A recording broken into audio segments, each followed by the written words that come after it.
Shalom, Horas, Amang Inang yang dikasih Tuhan.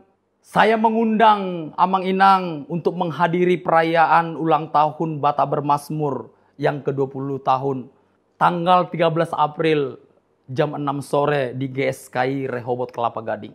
Pastikan Amang Inang kita bersama-sama memuji Tuhan atas anugerah yang besar yang disediakan Tuhan bagi kita bangsa Batak. Kita boleh berkumpul, menyembah Tuhan, mengucap syukur, mendengarkan kebenaran Tuhan yang pastinya mengubah hidup kita. Sehingga kita boleh terus dipersiapkan Tuhan untuk menjadi berkat bagi banyak orang. Saya tunggu Amang Inang di dalam perayaan Bata Bermazmur. Pastikan Bapak Inang hadir bersama-sama dengan kami. Tuhan Yesus memberkati. Amin.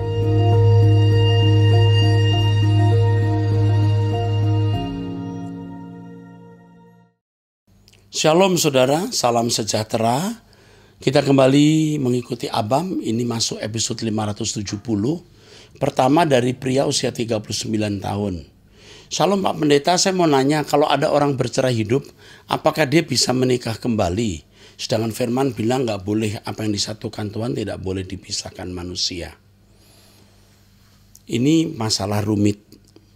Tapi saya harus tahu kenapa bercerai. Lalu bagaimana status pasangannya, sudah nikah lagi tidak atau belum, dan berapa usianya, punya anak atau tidak. Ini kan harus dipahami dengan lengkap, ya. Saya tidak katakan boleh atau tidak, ya. Saya sudah berkali-kali menjawab soal ini, ya. Orang tidak boleh cerai kecuali karena pornos. Pornos itu zina. Dan kalau menikah lagi namanya moikos, bukan pornos. Kalau menikah lagi namanya zina juga, tapi bukan pornos, tapi moikos. Nah, ini jadi masalah adalah apa kehendak Tuhan dalam hidup orang itu. Jadi jawaban saya sekarang adalah coba kamu berdoa, Tuhan tidak mungkin tidak menjawab. Dan jangan melangkah atas apa yang Tuhan tidak kehendaki. Ikutlah jalan Tuhan. Amin. Pertanyaan berikut dari wanita usia 55 tahun. Shalom Pak Erastus, yang membuat kembali kasih mula-mulaku kembali lagi. Melalui khotbah Bapak. Jangan menggenggam yang di dunia. Serta lagu Bapak. Satu yang kuminta, kumohon padamu sampai di rumah Bapak. Ya, berkenan di hadiratmu. Oh, air mata terus mengalir tanpa dapat saya tahan. Makin luar biasa Pak Eras. Saya mau tanya Pak, apakah meninggal diperbolehkan dikremasi? Jawabannya jelas boleh. Jika ke kuburan bolehkah menabur bunga dan berdoa? Sebaiknya tidak. Tapi kalau keluarga besar karena mereka tidak tahu kebenaran, mereka merasa bahwa menabur bunga itu wajib, menghormati yang meninggal, ikutlah menabur. Tapi kalau kamu sendiri tidak perlu menabur. Memperbaiki kuburan wajib demi yang masih hidup. Menabur bunga tadi juga demi yang masih hidup. Tapi berdoa untuk orang meninggal tidak perlu. Harusnya tidak, ya. Karena yang meninggal sudah di kekekalan, nasibnya tidak bisa berubah atau diubah oleh doa siapapun. Amin. Dari wanita usia 49 tahun cerai. Pak Eras, mohon izin bertanya. Singkatnya, dalam hidup saya di luar kendali saya seorang istri yang mengalami perceraian, sudah 5 tahun berpisah. Setelah 19 tahun menjalani kehidupan pernikahan, KDRT psikologis dan ekonomi, suami istri bekerja tapi penghasilan istri dipegang dan dikendalikan sepenuhnya suami. Sudah ada sejak usia pernikahan memasuki bulan kedua dan tepatnya di usia pernikahan ke-10. Melihat fakta sendiri main perempuan ini suami dan terus berulang, tidak bisa dinasihati oleh orang tua sekalipun. Tidak bermaksud menghakimi, tapi kalau dilihat ini sangat kuat karena faktor karakter mental dari pribadinya, tipikal manipulatif. Oh jelas, tipikal manipulatif. Uang istri dipegang tapi dia main gila. Ini mah bukan manusia, ya. Atau manusia yang benar-benar jahat, ya. Ini manusia seperti ini tidak layak ya hidup sebenarnya. Karena tidak ada keluarga yang sempurna, konflik pasti ada, tapi problem solvingnya seharusnya bicara bukan mencari orang lain ke hal-hal negatif. Pertanyaan saya, semoga Pak Eras berkenan memberikan pencerahan bagaimana saya harus menyikapi kehidupan saya ke depan, menghadapi lingkungan di mana saya berada, tempat tinggal, dunia kerja, bahkan gereja, dan lain-lain. Dalam sosialisasi tentunya terkadang kita dihadapkan dengan pertanyaan-pertanyaan tentang keluarga. Karena jelas firman Tuhan tidak boleh bercerai, dengan status seperti ini tidak mudah. Orang akan berpikir dengan mindsetnya masing-masing. Selama ini seringkali masih menutupi. Dengan jawaban jujur terkadang kita harus diberhadapkan lagi dengan pertanyaan orang yang berkembang, karena ini kalau dijelaskan pun bukan suatu yang baik. Jadi berbohong menutupi, berbohong strip menutupi salah. Jujur pun serba salah juga. Karena ada kesan orang Kristen kok bercerai, kena mental itu. Pak, bagaimana sebaiknya saya harus menjawab dan menjelaskan? Khususnya dalam hal ini ke orang-orang yang kapasitasnya memang tidak bisa saya abaikan saat bertanya. Bagaimana saya harus sampaikan? Contoh ke pimpinan. Mohon penjelasan, pencerahan dan nasihat Pak Erastus. Kiranya bisa menjadikan kekuatan dan keberanian untuk menjalani hidup yang lebih baik ke depan. Aduh, usiamu sudah hampir 50 tahun, Bu. Satu, ibu jangan membangun nilai diri dari status. Ini yang jadi masalah. Itu kesombongan, oke? Kalau orang tanya Anda bagaimana, jawab, sudah cerai. Titik. Jangan mencari nilai diri. Oke? Itu kesombongan. Tapi untuk orang tertentu yang berkompeten seperti pimpinan dan lain-lain, you harus jelaskan penyebab cerai atau kausalitas ceraimu itu. Jadi mulai hari ini jujurlah. Saya sudah single parent. Lalu orang menilai apa-apa, kenapa kamu pedulikan? Kamu membelenggu dirimu dengan perasaan yang tidak perlu. Orang menilai apapun terserah. Memangnya kamu bisa kehilangan kuping gara-gara kamu cerita bercerai lalu orang merendahkan kamu. Saya pribadi dari pengalaman, kalau tanya orang, Ibu, Bapak mana? Saya udah cerai, Pak. Saya nggak merasa bahwa itu suatu yang rendah loh. Dunia kita jahat seperti ini kok. Bercerai sudah menjadi hal yang biasa. Saya bukan setuju cerai, tapi penyebab cerai itu banyak. Dan seringkali wanita atau perempuan yang jadi korban. Jadi nggak usah malu, ya. Kalau orang tanya cerai, ya saya sudah cerai. Tidak perlu malu. Itu status yang melekat dalam dirimu. Akui dan merdekalah. Tapi untuk orang-orang tertentu yang kamu berkompeten, ceritakan penyebab ceraimu. Oke? Kalau kepada orang yang tidak perlu, jangan. Terserah orang menilai apa. Jangan hidupmu ditentukan oleh pandangan orang. Jangan sejahtera hatimu dipengaruhi oleh penilaian orang. Itu kesombongan. Pride. Dengar nasihat saya, lakukan. Merdeka. Oke, sekarang dari wanita usia 38 tahun. Saya mau bertanya, Pak, suami saya itu kalau malam kok sering bermimpi tentang saya sebagai istrinya yang sering selingkuh dengan pria lain. Suami saya sering terbangun dan merasa sakit hati sekali. Kira-kira penyebabnya apa ya, Pak? Kok sering bermimpi seperti itu? Padahal saya sebagai istrinya tidak selingkuh sama sekali dengan pria lain. Seolah-olah kok ini seperti serangan iblis bagi suami saya supaya rumah tangga penuh dengan kecurigaan. Suamimu sakit. Di bawah sadarnya bisa dia membayangkan kamu selingkuh. Mungkin karena kamu cantik dan dia tidak mau kehilangan kamu, bisa. Tapi itu pria yang sakit mental. Ya. Kalau melihat kamu tidak ada gejala selingkuh, lalu dia bisa bermimpi begitu, kan sakit. Atau yang kedua, dia juga memiliki bakat selingkuh. Dia menilai pasangannya selingkuh seperti dirinya. Atau berpotensi selingkuh. Sekarang belum selingkuh memang pria ini, tapi bisa berpotensi. Ini dua kemungkinan, tapi saya tidak menuduh yang mana. Ajak suamimu mencari Tuhan. Supaya mimpi-mimpi yang bukan dari Allah dibatalkan dalam nama Yesus Kristus. Kalau seseorang berdoa, hidup suci, dia tidak akan mimpi yang enggak-enggak. Oke? Bahwa sadarnya pun juga bersih dan kudus. Tuhan memberkati kamu, nak. Jangan berhenti mendengar khotbah saya dan jangan berhenti doa pagi bersama saya jam 5 waktu Indonesia Barat. We love you. Sekarang teruskan dari Mary, saya sebut namanya. Tapi ini bukan rahasia ya. Usia 68 tahun. Salam Pak Era, saya tolong tanya Pak, apakah sebagai anak Tuhan diperbolehkan atau tidak merekomendasikan orang ke sangkal putung jika ada yang patah tulang? Apakah itu termasuk perdukunan? Ada orang-orang yang ahli soal tulang dan tidak menggunakan kuasa gelap. Boleh. Tapi kalau menggunakan kuasa gelap, tidak boleh.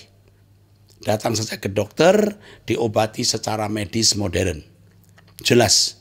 Semua bentuk perdukunan, jelas mutlak absolut tidak boleh orang Kristen terlibat. Ya, jadi kalau itu tidak ada unsur mistik, lakukan. Tapi kalau ada unsur mistik, jangan. Bagaimana kita bisa tahu? Roh Kudus akan menolong. Pasti kita tahu. Tidak mungkin kita tidak tahu. Oke? Cukup saya kira. Ya, kalau kamu datang ke tempat dukun lalu dukunnya langsung pegang. Dan tidak ada pakai bunga 7 rupa lah, bakar kemenyan. Ya, mungkin dia memang ahli tulang. Nah, dulu juga di orang-orang Tionghoa di dataran negeri dataran Cina sana juga orang-orang ahli tulang tanpa pakai unsur okultisme. Oke. Saya juga ada kenal seorang Kristen yang ya, tapi saya tidak tahu kesibukan beliau dan umurnya yang sekarang bisa memperbaiki tulang dengan pijitnya. Ya, oke. Tanpa kuasa kegelapan bahkan dengan doa. Bisa, Tuhan berkati. Dari ibu umur 46 tahun, wanita menikah, ibu rumah tangga, 4 anak, 3 cowok, 1 cewek. Pak Erastus, terima kasih dengan pengajaran Pak Eras yang mengubah hidup saya yang dulu rusak. Sekarang puji Tuhan udah dipulihkan iman saya dan terima kasih. Juga buat Pak Eras dan tim yang sudah ada sekolah di kota kami di Palangkaraya. Anak saya yang ketiga berasrama di situ. Sekarang anak saya kelas 9. Terima kasih juga kami dari desa di Kabupaten Gunung Mas, Desa Tumbang Emas, Desa Tumbang Empas Pak. Dengan adanya sekolah Rehoboth School di Palangkaraya, anak saya bisa sekolah dengan baik dan sangat terbantu karena kami dari keluarga tidak mampu. Pekerjaan kami hanya buruh, Pak, tanpa buruh dan saya jualan es di depan rumah. Tapi bersyukur anak saya pintar yang di asrama, Pak. Kami hanya kirim 200.000 per bulan buat dia untuk biaya sabun odol, sabun cuci dan jajan dia. Oke. Perlu Bapak Ibu pecinta Abam tahu bahwa kami punya sekolah di Palangkaraya, SD, SMP, SMA, dan mereka yang dari kampung kami taruh di asrama. Kami ada gedung lantai 3, gedung besar, dan kami memberikan beasiswa bagi yang tidak mampu di Palangkaraya. Kami akan terus sedang memikirkan untuk membeli tanah di sebelah tanah kita bangun lagi asrama, ya. Jadi kami punya sekolah SMA di Palangkaraya dan kami sungguh-sungguh mendidik anak-anak untuk takut akan Allah dalam dasar fondasi suara kebenaran. Puji Tuhan. Anak saya, puji Tuhan, anak saya pintar, nggak nuntut. Dia tahu keadaan orang tuanya di kampung yang susah. Terkadang bayar asramanya telat karena saya harus ngumpulin dulu dan kadang dibantu anak saya yang nomor 2 yang kerja buruh tambang yang penghasilannya tidak menentu. Kadang cuma bayar kredit motornya. Maaf Pak Eras, kepanjangan. Pak Eras Bapak rohaniku dari tahun 2017, tapi saya jatuh di 2019 dan baru bangun lagi dari sejak diadakan puasa 40 hari. Sejak itu saya rajin doa pagi dan hidup iman saya dipulihkan lagi. Semakin hari cinta saya kepada Tuhan semakin bersemi. Jadi sekolah ini ada asrama, tentu harganya sangat murah dan tidak sedikit yang tidak mampu kami bantu, kami subsidi. Ini yang ngomong ini seorang ibu usia 46 tahun. Saya selalu ikut doa pagi dan selalu ikutin Abam Wanita Surgawi, Suara Kebenaran, Ibadah GSKI di channel YouTube Bapak. Saya ikut melayani di gereja di kampung sebagai pendoa singer di gereja di kampung suami, karena saya ikut suami di sini tidak ada GSKI. Karena saya ikut suami di sini tidak ada GSKI. Tidak ada GSKI di Palangkaraya, tetapi di Palangkaraya ada, puji Tuhan. Jadi saudara tahu bahwa di Palangkaraya ada beberapa GSKI ya, gitu.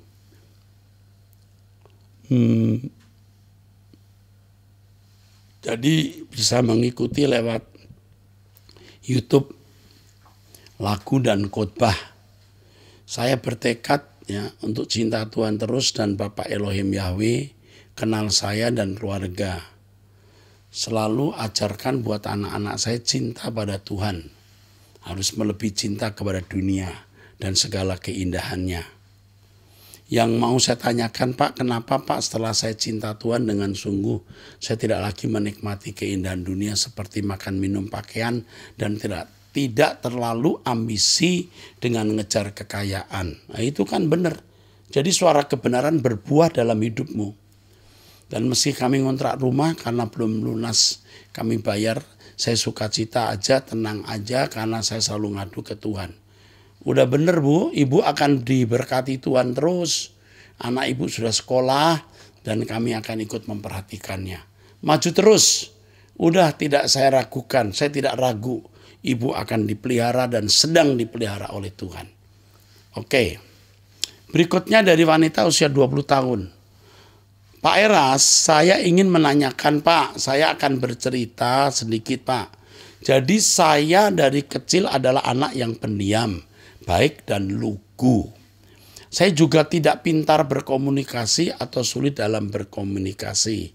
Saya sering dibully teman saya di sekolah waktu SD dan SMP. Setelah saya masuk SMA, saya bukan dibully Pak. Justru saya punya teman-teman baik Pak. Tapi mereka terkadang tidak menganggap saya Pak terpojokkan gitu.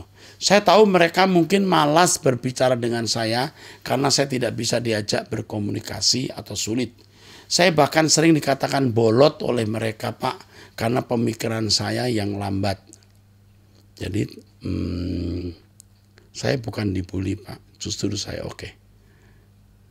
Jadi Pak, saya terkadang terbingung dan merasa sedih. Mengapa saya yang justru pendiam dan baik, tapi saya yang selalu tidak dianggap dan dibully Pak. Sehingga saya waktu itu mencoba merubah sifat dan sikap saya menjadi seperti mereka. Dan tetapi akhirnya saya sadar, saya bukan saya yang dulu. Bagaimana Pak Erastus saya mengatasi ke depannya? Jika seseorang yang sulit berkomunikasi seperti saya bertemu orang-orang yang seperti itu lagi Pak. Terima kasih Pak Erastus, saya selalu menonton live Bapak mulai dari Suara Kebenaran hingga Batak Bermazmur Pak.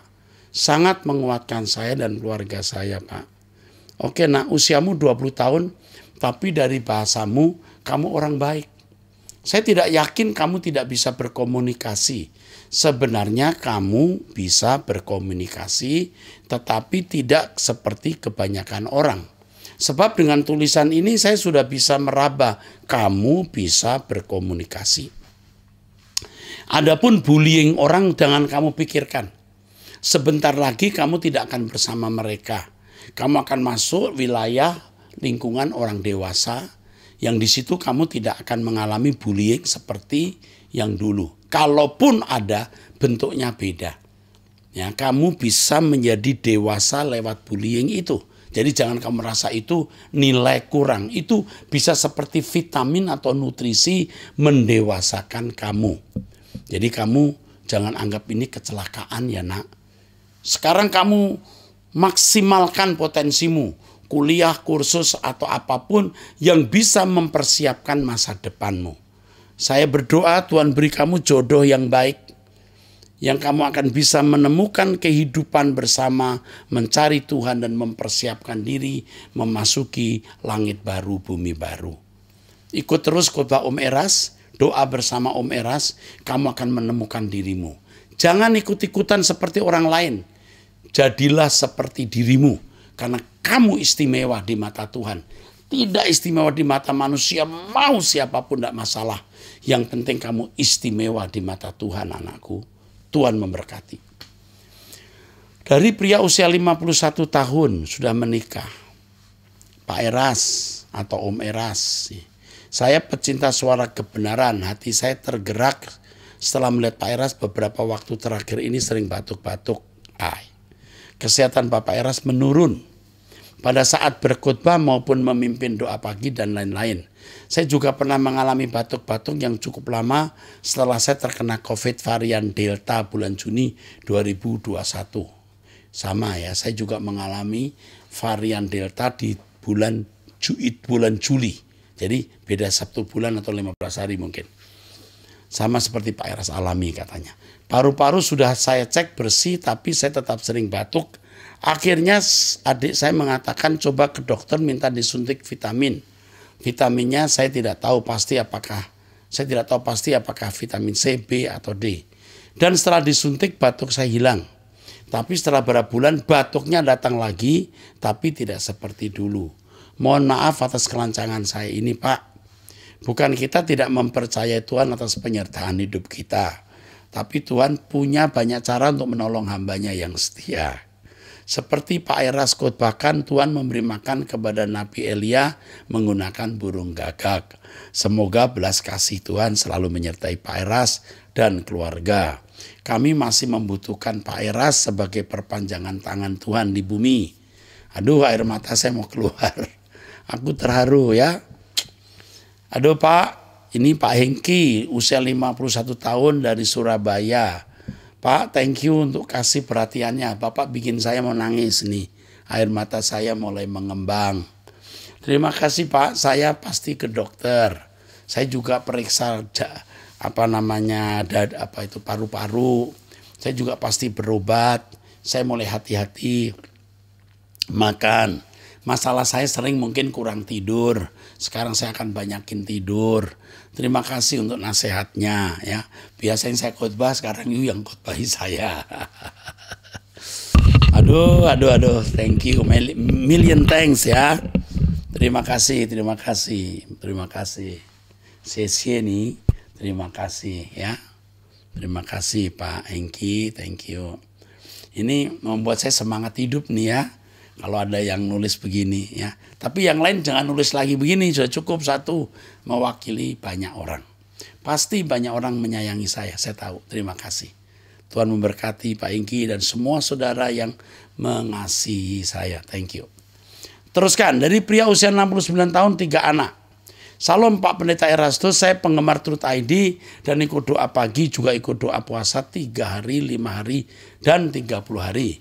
Juga pernah ikut onsite di GSKI, Gajah Mada, dan di Arta Gading. Saya ikut doa pagi jam 5. Yang saya mau tanyakan kepada Pak Eras, kenapa ya waktu penyembahan saya merasa pundak saya seperti ada beban.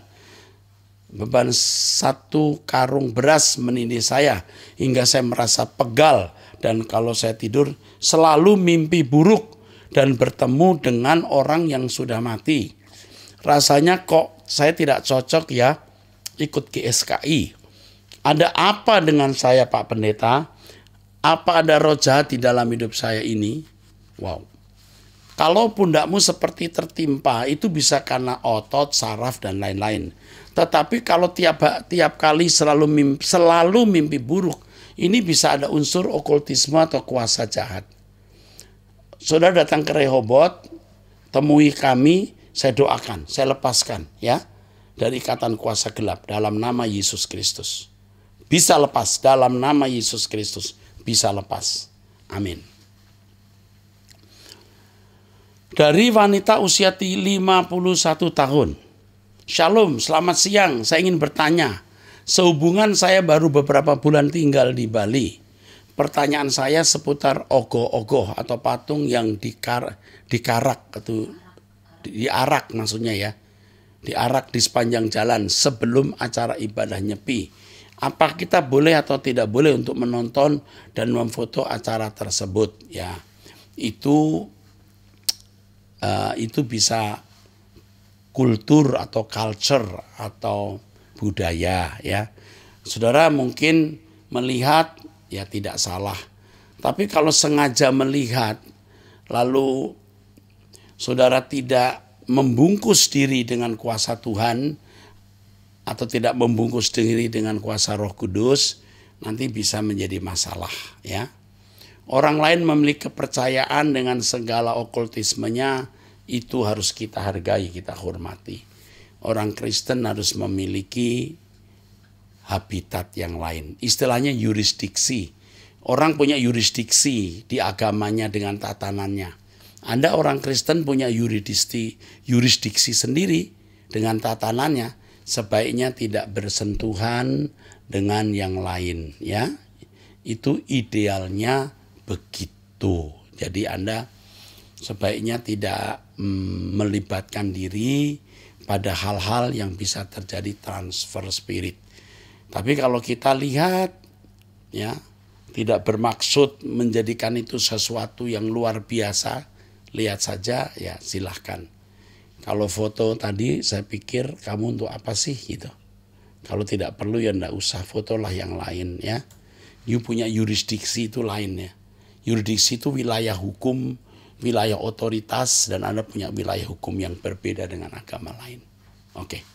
Saya kira itu jawaban saya, dan di balik ini Roh Kudus akan bicara kepadamu apa yang patut kamu lakukan. Oke. Dari wanita usia 26 tahun. Om Eras, saya mau bertanya pendapat Om Eras. Di hati kecil saya ingin mengampuni adik mama saya atau tante. Dia berselingkuh dengan papa saya sejak saya TK hingga saya SMP. Kurang lebih 11 tahun mereka berselingkuh. Sudah beberapa kali ketahuan dan mereka sudah mengakui di hadapan mama. Tapi hubungan itu terus berlanjut hingga saya SMP, lalu keluarga saya memutuskan untuk memutus komunikasi dengan tante agar papa saya juga berhenti.